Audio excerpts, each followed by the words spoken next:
ابراہا کعبہ سے آخر اتنی نفرت کیوں کرتا تھا کہ اس نے 60,000 فوج لے کر کعبہ پر حملہ کر دیا۔ یہ کہانی ہے ایک ایسی فوج کی جو کعبہ کو مٹانے نکلی تھی، لیکن مٹی میں دفن ہو گئی۔ اس وقت کعبہ پورے عرب کا سب سے مقدس مقام بن چکا تھا۔ لوگ دور دور سے مکہ آتے، طواف کرتے اور تجارت کرتے۔ یہی مکہ والوں کی دولت کا ذریعہ تھا۔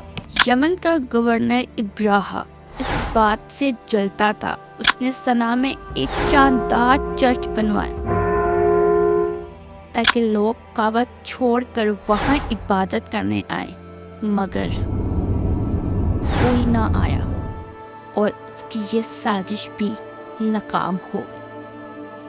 ابراہا جو صرف ایک غلام تھا، مگر وقت نے اسے ایک طاقتور بادشاہ بنا دیا تھا، اور اسی طاقت کے نشے میں اس نے یمن پر قبضہ کر لیا تھا اور اپنے عالی شان چرچ کو کعبہ کے برابر سمجھنے لگا تھا۔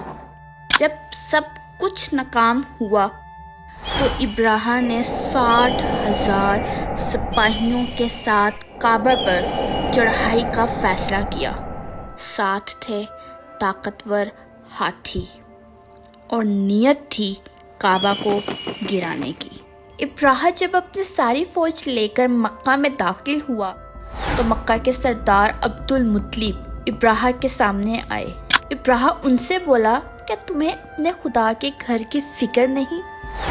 عبد المطلب نے اس سے کہا، میں صرف اونٹوں کا مالک ہوں، اس گھر کا ایک اور مالک ہے جو خود اس کی حفاظت کر سکتا ہے۔ اگلی صبح ابراہا نے حملہ کرنے کا حکم دیا، لیکن تمام ہاتھی رک گئے اور ایک بھی ہاتھی آگے بڑھ نہ پایا۔ ان تمام ہاتھیوں نے آگے بڑھنے سے انکار کر دیا، اور پھر آسمان سے پرندوں کا جھنڈ آیا، اور وہ پرندے ابابیل تھے۔ ہر ایک کے منہ میں پتھر تھے، اور وہ پتھر پوری کی پوری فوج پر گرے، اور اس فوج کے جسم کے گوشت پگھلنے لگے، اور اس طرح ابراہا کی پوری فوج پگھل گئی۔